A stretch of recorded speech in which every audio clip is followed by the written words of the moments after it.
All right, I'm here with Dr. Iain Oswald. He is the Director of Research and Development for Abstracts Tech. He has a PhD in organic chemistry, and he is one of the major experts on the chemistry of cannabis. And he's sort of at the cutting edge of what we're learning there and understanding some really cool stuff that gets us thinking about where the aroma of cannabis comes from. And one of the exciting things that his team has found is that it often doesn't come from terpenes. It's coming from new compounds that they're just discovering. And so, Iain, what was this latest study that you published, and what were some of the major findings there? Our most recent study was aimed at understanding does phenotypic diversity correlate with chemical diversity? Is there a broad range of chemistry that's different between siblings of cannabis with the same cross, or is it fairly narrow? And within there, are those aromas that might be detectably different? Are those coming from terpenes? Or are they coming from something else?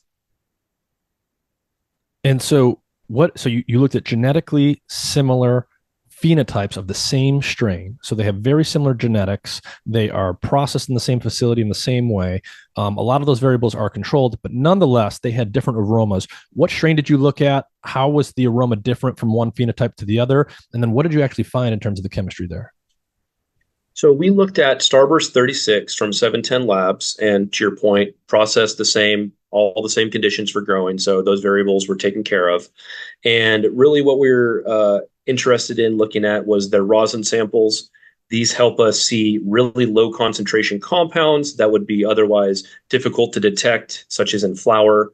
And what we ended up finding is that aromatically, there was definite partitioning between these phenotypes, which verified for us up front that this process that breeders will go through, pheno hunting, has validity in the context of finding something that is truly unique. And then from there, we wanted to relate how do these aromatic qualities that our sensory team is picking up on relate to the chemistry? Mm-hmm. And so, what did you find in terms of the chemistry? How did these phenotypes differ from one another? And how much of that was the terpenes? How much of it was something else? So the first class we looked at, like every good scientist in cannabis would do, were the terpenes. And what we found, just like in our previous study in 2023, that a lot of these varieties, well, in this case, phenotypes, so again, genetically similar cannabis, have very, very similar terpene profiles. In this case, we had a caryophyllene rich profile for every single one. On the other hand, what we found is there were distinct differences in these new class of compounds that we refer to as flavorants, which encapsulates essentially any other compounds that are not terpenes, that don't come from that sort of biosynthetic pathway. So they have different aromas, even though they have a similar terpene profile, and they're genetically similar because these are all different phenotypes of the same strain. So, how did you solve the mystery here? What was accounting for the difference in aroma?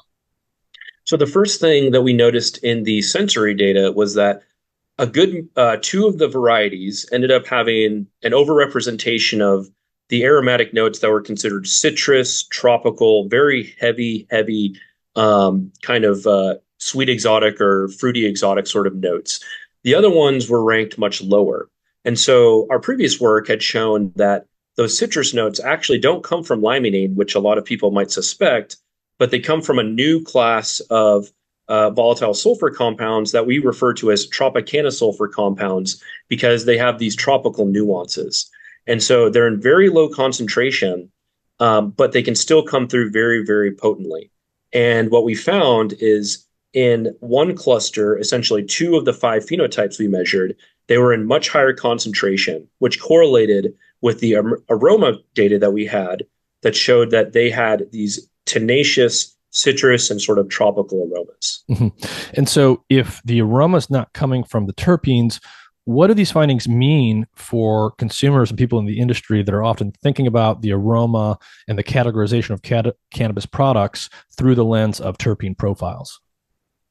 What it really means for end consumers in particular is that these terpene profiles can actually be deceiving if you're looking for a specific aromatic quality, because you're only capturing 50%, maybe even less than that, of the true character of a specific variety. You can have a variety that has high limonene, but it has some other compound that makes it smell savory. And so it won't have any of those sort of tropical or citrus nuances and vice versa.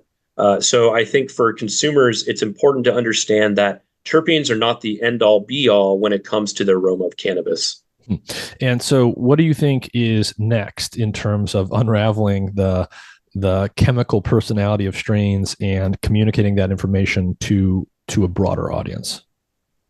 So the first thing would be simplifying these methodologies that we use in our lab to get them into the hands of analytical testing labs so then they can adopt some of the methods we've done to report these sort of numbers to consumers. And what we're also doing in that regard is decomposing this complex mixture of stuff into specific sort of metrics. And so we might have a metric that's like a sweet metric, we might have a gas metric or a savory metric.